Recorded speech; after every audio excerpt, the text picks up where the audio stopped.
Every story is a door. You came here because there's a door calling your name. The orb sees everything. It knows what you need. It has chosen. I only retell.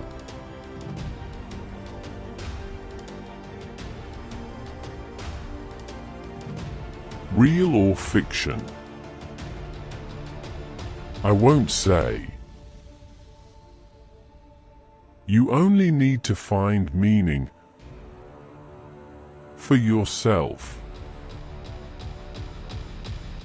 Listen. The orb is glowing tonight. It carries a question that has waited 40 years to be answered. If you were standing before the god of death right now, and he asked you just 3 questions, would you have the answers? Most of us have never thought about that. We chase money, success, things that turn to dust. But we never prepare for the only conversation that truly matters. Tonight, the orb reveals the story of a man who stood before Yama twice. The first time, he wept with shame. The second time, 20 years later, he smiled with peace. His name was Krishnan Nair, a school teacher from a small village in Kerala. In 1983, his heart stopped for 4 minutes. He met Yama. He failed 2 of 3 questions and was sent back. What he did with the next 20 years will change how you see yours. Listen carefully, because these 3 questions are waiting for you too. To understand what happened to Krishnan, you must first understand who he was. Krishnan Nair was 49 years old, living in a small village in Kerala, in a house with cracked walls and a leaking roof.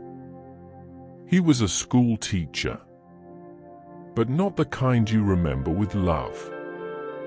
He taught because he needed money. He was tired, bitter, angry at a life that had given him so little. His students feared him. He shouted at children who could not read fast enough. At home, his wife Lakshmi endured his sharp words in silence. He had a younger brother named Rajan. They had not spoken in 20 years. A piece of land had torn them apart. And his father had walked out when Krishnan was only 10 years old. That wound never healed. This was Krishnan Nair in March of 1983. A man full of anger, empty of love. Then, on a Tuesday morning, his heart stopped. It happened in the classroom. Krishnan was writing on the blackboard when the chalk fell from his fingers. His chest tightened. He collapsed. By the time they reached the hospital, his heart had stopped. For minutes of clinical death. Then a heartbeat returned. But when Krishnan opened his eyes, he was not relieved. He was weeping. Deep broken sobs that shook his entire body. He whispered, "I met him. I met Yama. And I failed." He said Yama did not look like the paintings. Just a presence, vast, ancient, calm. Like standing before the ocean at midnight. Yama asked 3 questions, with sadness, not anger. Krishnan answered the 3rd, but failed the first 2. When nurses asked what the questions were, he shook his head. I cannot tell you. Not yet. I need to find better answers first. That night, Krishnan lay in his hospital bed, staring at the ceiling.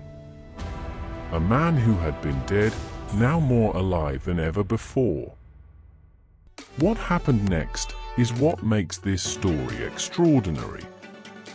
Krishnan returned to his classroom. But he was not the same man. The shouting stopped. The ruler disappeared from his desk. He began kneeling beside struggling students, whispering encouragement instead of insults. He started free evening classes under a banyan tree behind his house for children who could not afford school. Over the years, more than 1,000 children passed through his hands.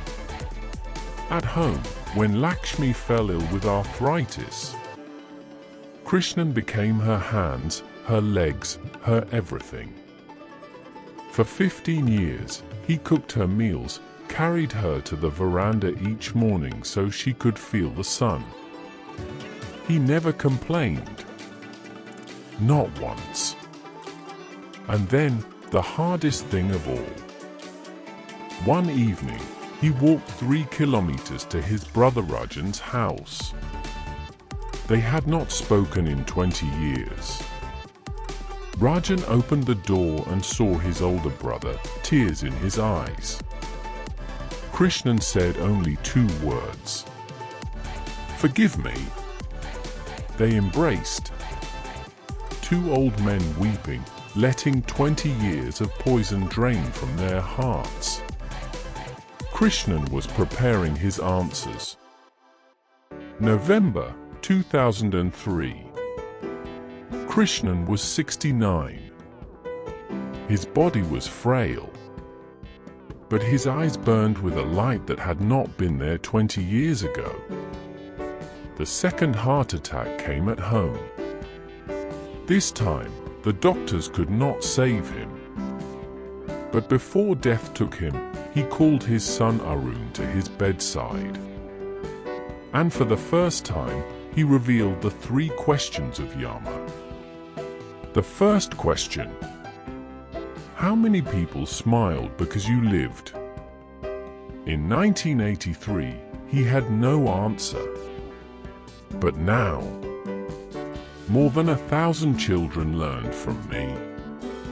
The second question: did you love anyone more than yourself?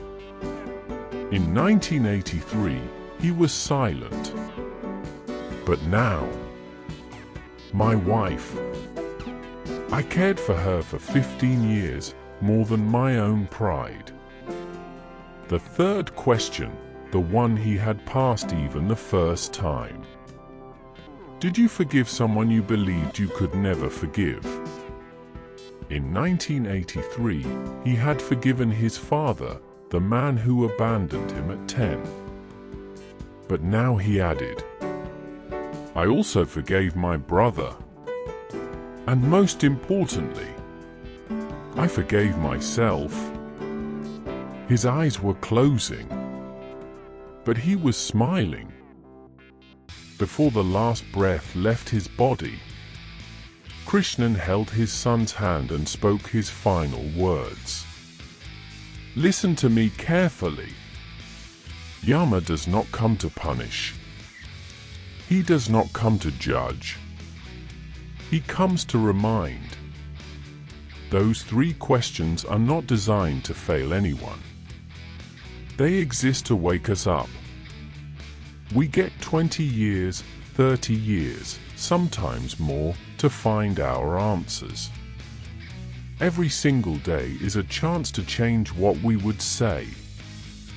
Do not wait for death to ask you. Ask yourself tonight, how many people smiled because of me today? Did I love someone more than my own comfort? Have I released the poison of hatred from my heart? If you can answer these with peace, then when Yama comes, and he will come for all of us, you will not weep. You will smile, just as I am smiling now." Those were the last words of Krishnan Nair. He closed his eyes, and he was gone. A man who died twice, but truly lived only in the 20 years between those two deaths. But the story does not end with Krishnan's death. I met his son Arun in 2019. He told me something that made every hair on my body stand. Since his father passed every year on the anniversary of his death, Arun has the same dream. He sees his father standing in a place with no walls, no sky, are just soft golden light everywhere. And beside his father, a tall figure in black robes, face hidden in shadow.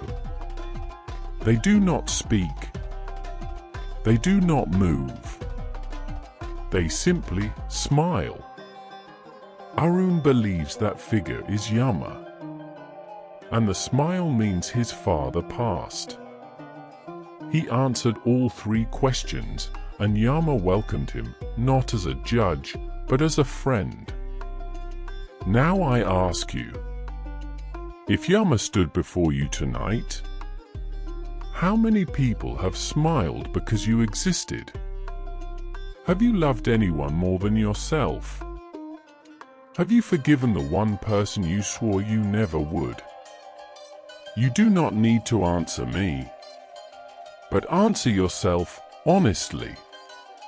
Because Yama is patient. He will wait, but he will come. Will you weep or will you smile?